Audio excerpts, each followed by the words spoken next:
tawata inde Allah jantete wota on tigi sertu e ɗum ɗon yimɓe jooɗo fi jantagol inde Allah on tigi kañ ko nangalal makko yaha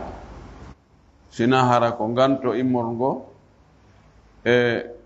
gantoji mawɗi ɗi tawata sharia on ɗo qirriti wonde ɗiɗo gantoji siɗi heɓi goɗɗo haray so tawaka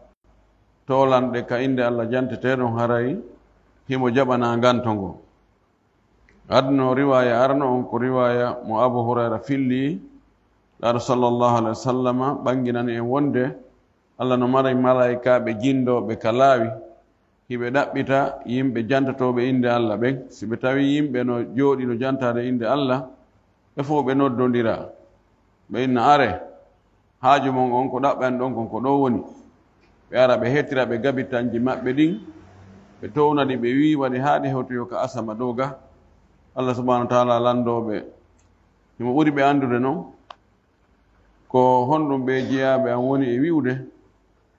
malaika ɓen innamo ɓeydey no senindema no laɓɓindema no mawnindema no yettudema no teddinde fi ma. Allah landoɓe ene ɓe yiilan ɓenna o way ɓe yiyalima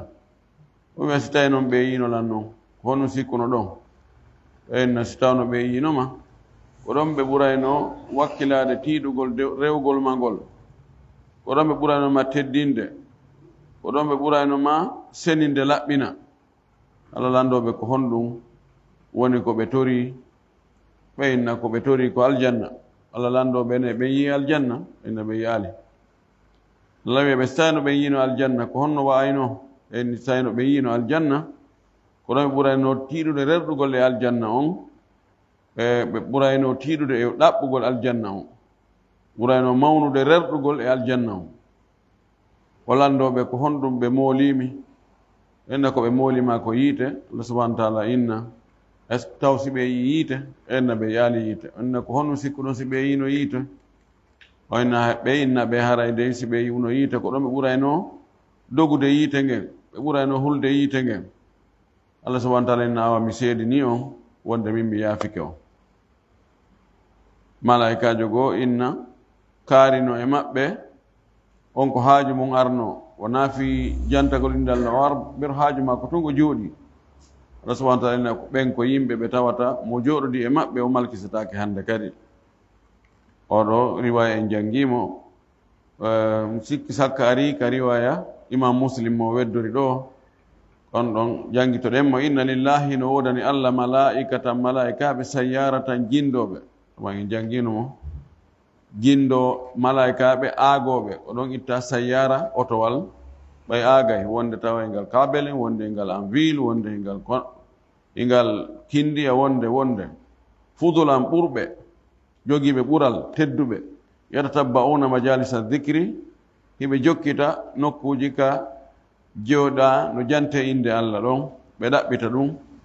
fa ida wajadu majlisan fihi dhikrun si ɓe ari ɓe tawi majlis ka jooɗa tawa jantagol inde Allah no ɗon hiɓe jantade inde Allah qa'adu ma'ahum ɓe jooɗoda e maɓɓe wa haffa ba'duhum ba'dan bi ajnihatihim yoga e maɓɓe hettira ɓeya gabitanji mum ɗin hatta yamla ma baynahum wa bayna as-sama'i dunya haaɗi gabitanji maɓɓe hebbina ko woni hakkude maɓɓe ɗon e asama adna on ɗo. fa ida tafarragu si tawi yimɓe ɓen serti araju ɓe ƴawa kamɓe malaika ɓen wa sa'adu ɓe ƴeenga ila samai ka asama ɗo fa yas'aluhum llahu ala landoɓe azza wa jal wa huwa a'lamu kanko ɓuri ɓe andude min ayna jiitum konto iwɗon fa gulna ɓe enna ji'na men iwi ɓen ari men immori min indi ibadin immorde e jiyaɓe laka wonandema jiyaɓe maɗa fil ardi ka leydi kaka ɓe wonno ɗon ko ɗon men iwri yusabbihunaka men hino subbi hinonoma wa yukabbirunaka heɓe mawnine wa yuhallilunaka heɓe sintire wigo la ilaha illa llah wa yahmadunaka heɓe yette wa yasalunaka heɓe toroma kadi. qala Allah wiyaɓe wa mada yasaluni ko honɗum ɓe torimi qaalu malaika ɓe yasalunaka jannataka heɓe toroma aljanna ma on. qala Allah wiyaɓe wa harra aw jannati ɓe yi aljanna an on. qaalu malaika ɓe jaaboɓe inna la owe ay rabbi ko an yo jeeɗo men ɓe yiyaale. qala o wiyaɓe fa kayfa law ra'aw jannati ko honno siɓe yi'uno aljanna an on qaalu malaika ɓe wiya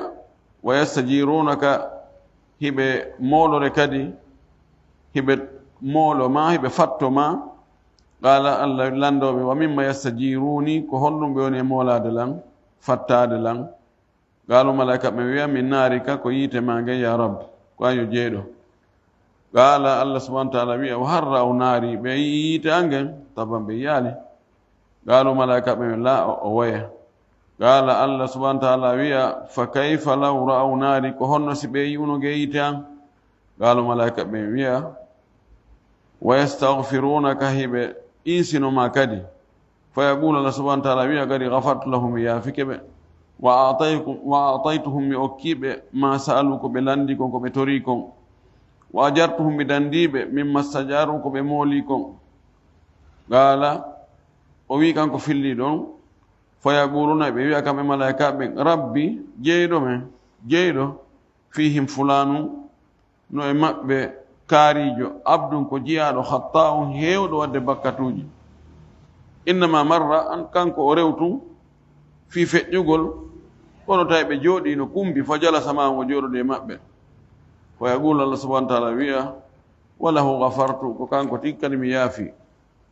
humul qawmu ko ɓen woni yimɓe ɓe tawata la yashqa bihim jalisuhum malkisatake mo jooɗodi e maɓɓe hadis heɗɗo o kanko watti wulure 458 wa anhu ittama e makko kanko fahin imam muslim ma ɗum abu hurayra wa an abi saidin al-khudri e abu said al-khudri kamɓe ɗiɗo abu hurayra abu said al-khudri qala ɓe wi'i qala rasulullahi sallllahu alayhi wa sallam allah o maaki la yaqudu qawmu yimɓe jooɗatako yadkuruna allaha tawa eɓe jantade allah eɓe janto inde allah heɓe mawnina allah illa haffathumul malaikatu sena malaika ɓen heta ɓe wa ghashiyatuhumur rahmatu yurmeno nden sudda ɓe wa nazarat alayhimus sakinatu deƴere cippo e maɓɓe ɓuttu ɓernde deƴugol wonki wa dhakarahumullahu fi man indahu allah janto ɓen ɗon ka ɓen wonuɓe ka makko janto inde maɓɓe nden ka mala'ul a'la o humpita malaika ɓen dow ton wonde dey jiyaɓe anno jooɗi nokku kaari heɓe jantade inde allah rawahu muslimun ko filli o hadis ɗo ko imam muslim ɗiɗo jeeya hadisaji ɗi suufiyankoɓe dallinorta e jooɗagol waɗa kurungol janto inde allah ɗum ɗo wona dalil wonde ɗin onnone mo ɓe waɗi kamɓe ɓe hertini wonde inde allah sino jantede ko be waɗire onnone ɗon ko waɗi hadis tawi ari himo tindina noneji mbaadiji ko honto andeten ƴetteten ko wonde ko ɗum ɗo ɓuri moƴƴude e mum koko nelaɗo sallah sallam wanno ko ɓay ko kanko firata alqur'ana ko kanko firata golle makko ɗen kadi si feƴƴi ɗum haray ko sahabaɓe makko ɓen ko honno kamɓe ɓe famirno o hadis taw si sahabaɓe meeɗi waɗirde noon kañum ɓaawo nelaɗo fatike oɗo hadis ɓe andi ko kamɓe fillani en mo ɓe alli ɓe meeɗi wadde kuruwol ɓe jooɗo ni ɓe jogo jikiriji ɓe halda ɓe fotta joni jantoɗen inde allah ha sahaba kaari en fof fonditen wiyen astahfirullah waɗen ɗum no laabi temedere masala wiyen alhamdulillah laabi ha sahaba kaari wiye subhanallah bi ha sahaba kaari taw si ɗum waɗi oya bal ko aksu mum goɗɗo ari tawi yimɓe no jooɗi no waɗi kurunwol hiɓe waɗi poɗɗe tamaro no wi'a kaaƴoy ɓe waɗi ɗum hakkude maɓɓe ɓe haldi hoorejo maɓɓe on inni ɓe jooni koyen janto inde allah ha sabakari ƴetten ɗon kaajum wallinen limen ɓe jokkiri noon goɗɗo ari o tawi hino ɓe kono o tawi kanko siko kanko wolani ɓe o sikkaɓe jaɓanaymo on tuma to yeyyote Abdullah ibn Mas'ud o wi arimi holle goɗɗum o yi hon ɗum o wi artu ɓe ardodiri ha ɓe naati ka ɓe jooɗi ɗo ɓen no jokki golle mum ɓe waɗi kuruwol hiɓe janto inde Allah ɓe ƴetta kaaƴum ma poɗɗum tamaro ɓe wallina ɓe anda ɓe heɓi ɗo laabi 10 laabi 20 laabi 50 laabi 50 ɓe jokkiri noon o wari o inni on jarama ɓurɓe nelaɗo ɓe maƴƴi ɗum ɗon ko mantore kono ko aybingol innama goɗɗo no ɓuri nelaɗo andi aray no woodi ko soomi nder toon ko neɗɗo ɓurta nelaɗo o ko majjire e angal dewal angal kelɗere ɗum ɗon wonti no wawi ɓurde nelaɗo kono andugol no Allah rewirte e rewgol Allah non goɗɗo ɓurata nelaɗo o wi o sonnajo wonɗo to o ko sonnajo nelaɗo ni mo wuuri ɗu tuggorduɗa ko tuggordu nelaɗo ni ɗi coñci to hay batteji nelaɗo ɗin lannaali onon wawon addugol ɗo dewal ngal nelaɗo waɗano ɗum e yawde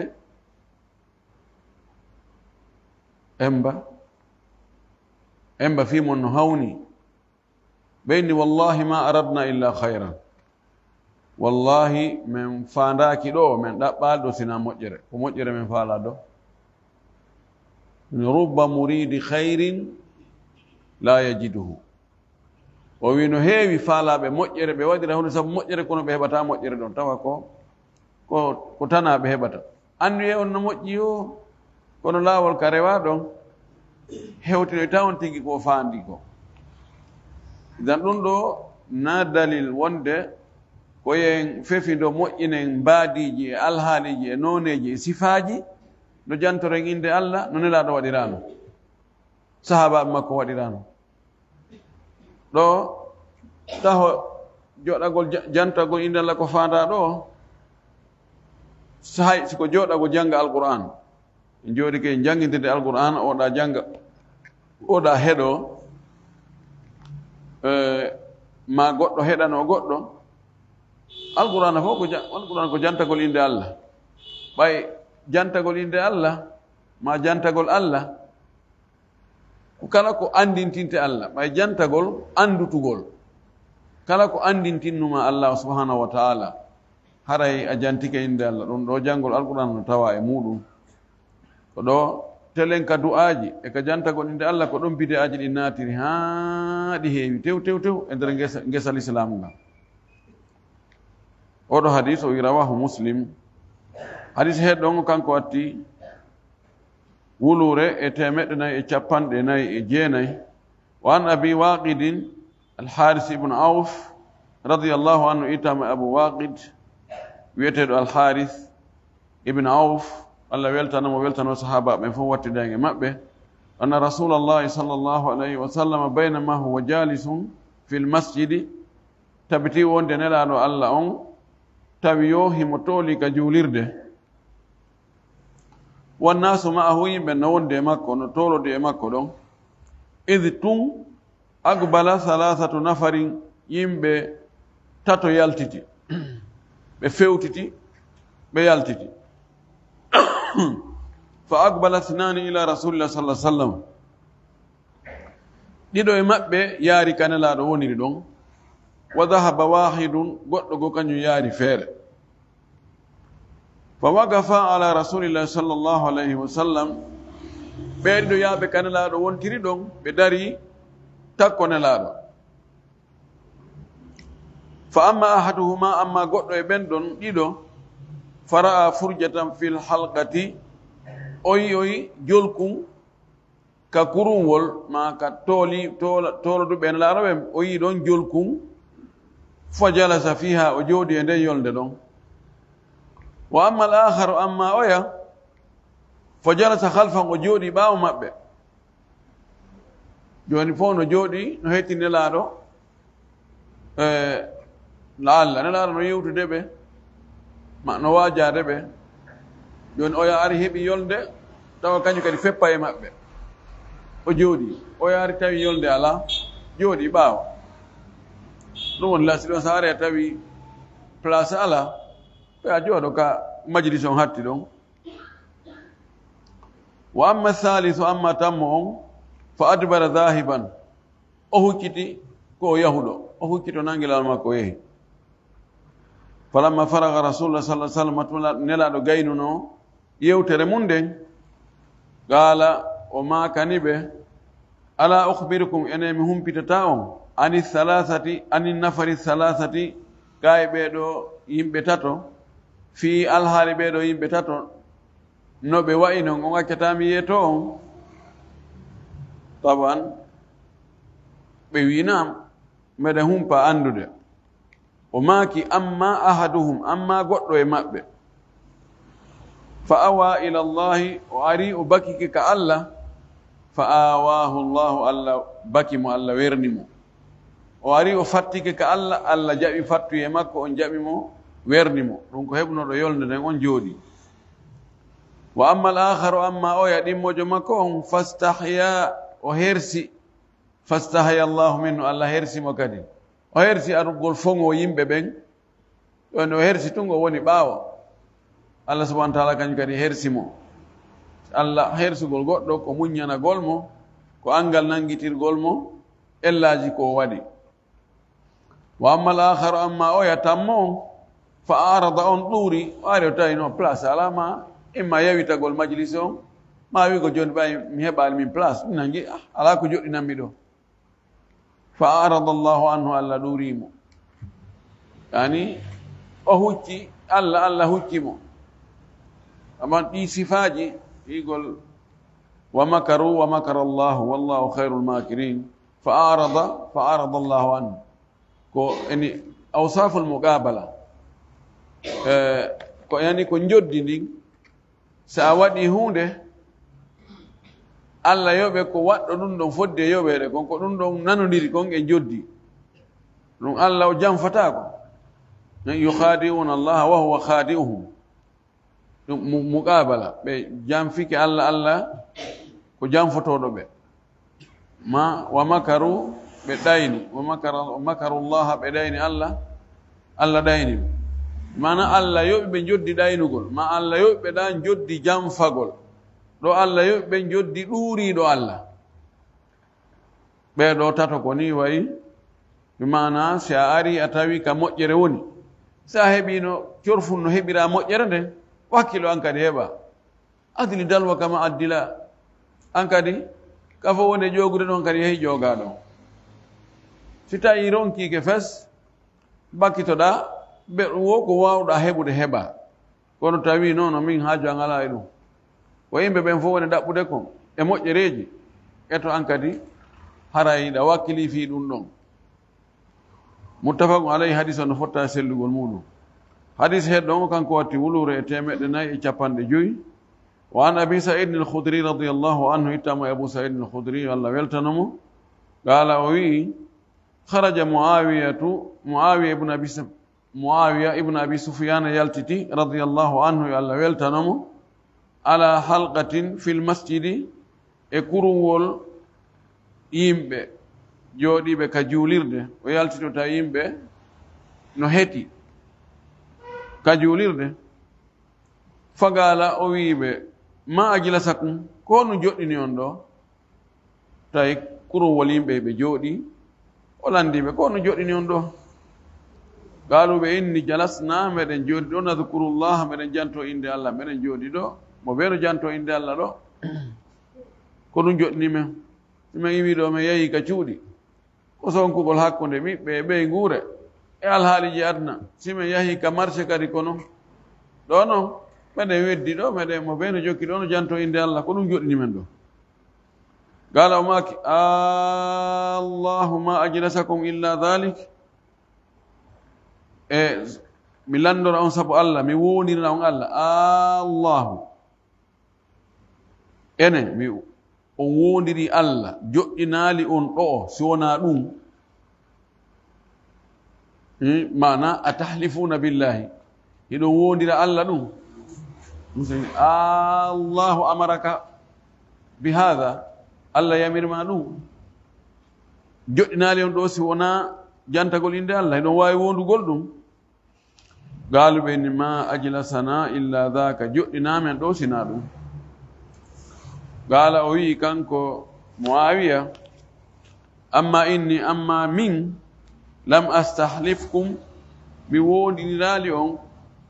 mi ɗaɓɓiraali on yo wondu mi wondinaali on tuhumatan lakum sabu tumugol on na hutaare na sabu hutagol on mi wondiniri on dey wa ma kana ahadun laataaki hay gooto bi manzilati e nokku an on place an on daraja an on min rasulillah sallah sallam immorde enelaaɗo Allah agalla anhu ɓuri fandude e ɗum ɗon hadisan yewtere minni edi min mana hay gooto e ala fanɗuɗo fillagol e maakuji laaɗo hewtimi ɗum woni mana haala kam o wi kono inna rasulallahi sallllahu alih wa sallam tabiti won nulaaɗo Allah on haraja ala halqatin min ashabihi ñande go o yaltiti e kurunwol sahaba makko no tooli waɗi kurunwol fogala o wiiɓe o landiɓe ma ajlasakum ko no joɗɗini on ɗo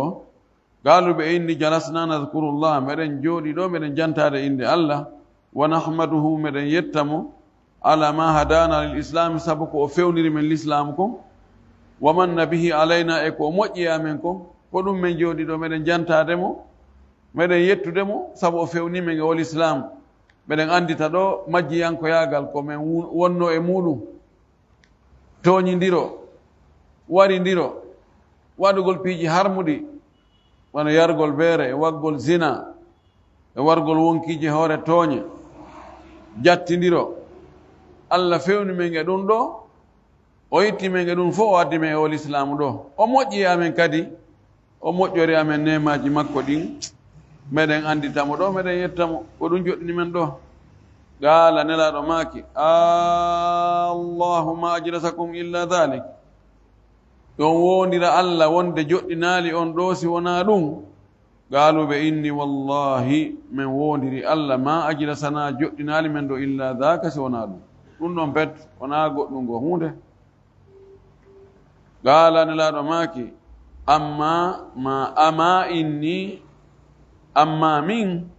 lam astahlifkum mi wondinaali on tuhmatan lakum ka hutagol on tumugol on walakinahu ko woni tun atani jibril ari ka an ɗo fa akhbarani o humpitimmi anna allaha wonde Allah yubahi bikumul malaikata himo mantora on e hoore malaika ɓen baha yubahi ko wasorgol ko mantorgol wigol menen meɗen mari hunde kaari si tawi an ene wari hunde kaari menen ko men hunde kaari en ɓen fof ko siɓɓe amen anda ministre kaari président koye amen o jeya komen gorol gotol komen tippiɗi cuuɗi ɗum woni mantorgol wasorgol Allah subahana taala o wiya malaika ɓen min so rewa Allah no waɗi ko rewami on yaali ɓe kaari en ɓen no jooɗi nokku kaari fewɗo ɓen ko min tun woni e rewde miɗo mari ko rewami goy ɗum ɗo holli wonde ko hunde mawde hunde moƴƴere jooɗagol janto inde Allah subhanahu wa taala tawa kono nelaɗo waɗirno noon ko sikke ala e dewe ɓurɗe moƴƴude ɗen jantagol inde Allah ko e muɗum jeeya wala dhikrullahi akbar jantagol inde Allah ko ɗum ɓuri mawnude andutugol Allah teddinamo mawninamo laɓɓinamo seninamo ɗum ala dewal fotayngal noon eɗen andi enen tigi bano adama no yiɗi mantede si a waccama a mantama hakkude yimɓe ɓe ɓuri mum menen ɓen ala ɓuri ɓe kamen fuu ko ɓe ɗo min ala ɓuri maɓɓe suudu maɓɓe ndun ko suudu teddundu ko suudu gandal ko ɓe laamino ko ɓe fewjayno minen ko leykode ɓe men woni on tigi hara e ɓernde lan ni hentade ka wano woni neɗɗo yiɗa yakkede kono Allah subhanahu wa ta'ala kanko kadi na on ndema ko mantetemmo kon ko mawnintemo seninemo na ndema ɗum ɓeyda e ma e fus kanko kono noon no welam o wi fadkuruni adkurkum jantelan min kadi mi janto kono komin ni kon kala ka jantagol Allah ɗo e ka du'a ko ɗo bideaji buyi naadira ƴetta umumul nusus ƴeeɗen ko hunni kon tin ɓay ƴeeɗen joni holli jantagol inde Allah ko waɗugol kuruwol janto inde Allah tippa e ɗum ɗon moƴƴinana hoore mum mbaadiji bida idafiya ɗum wi bida idafiya yani ko bida ƴettaɗo watta e lasili sunna lasili on lasili on no woodi kono adda modification ji waɗa kupirji no faalira noon ima waɗa condition ji ma waɗa adaduji ma suɓano ɗum inna ko be o zaman ɗo tun ko fewndo ɗo tun ma suɓano nokkure ko ɓe ɗo tun ɗum watte ɗum gastake waɗade sina nokku kaari ko ɗi modification ji ko ɗum wiyete bida idafiya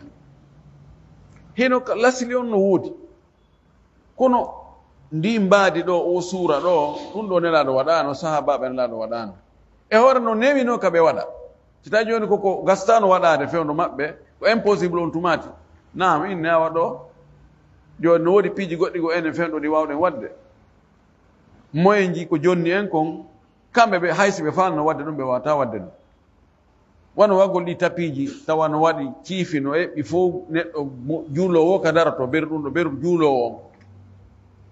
on no ɓe alano mo ɓe wawatano wadde ɗum wano ɗi busolji joni ko hollatama qibla manɗa ko tunku rondo suudu kaba no kun taaro ha ko wiya ko ɗo kamɓe ɓe ɗum alano moyen fewndo maɓɓe e piiji goɗɗi go kesi ɗum ɗon non probléme ala ɗum non ko juɓɓudi kono joɗagol awa waɗa kuruwol inde joni waɗen ɗum jantoɗen inde Allah ɗum ɗo hasabakari en fof fonditen waɗen ɗum ɗo kadi hasabakari waɗen ɗo kadi hasabakari ma adde sikko kaaje no ɓe marno kaaƴoy adda koye ɗon limiren koye ɗon ma poɗɗe tamaro ma jikriji no wawno wonde c'est possible tawde ɓe waɗali ko tawde na moƴƴa sina ɗum en yiɗa ko moƴƴi ɓurɗen ɓe few en anda kadi ko moƴƴi ka heɓoto ɓuri ɓe ɗum waɗi ɗum ɗo ko tawqifi libada tawqifiya dewal Allah ngal ko limite beru embere ko nelaɗo wanno kon pet ko ɗon woni muuluwal ngal samna si ɗum accitama enamo ɓe ɗaɓɓan hoore mo muuluwal en taway muuluje ɗen ɗuuɗay birikiji ɗen ɓurdoyay ɓay mo ɓe no ndaarude no andiɗa noon fewnɗo laawi menen Sudan ko mi woni toon on yiyay laawi suufiyanko kamɓe koɓe faami ɗo ngol jantagol indal waɗa kurungol ɗo koɓe arɓe daro ɓe waɗa kurungol ha huttita hiɓe jogii ko tappoɓe no toon gimbe hoy woɓɓe no toon seɗa ko señƴata waywa laalaade ɓe wiya ɗum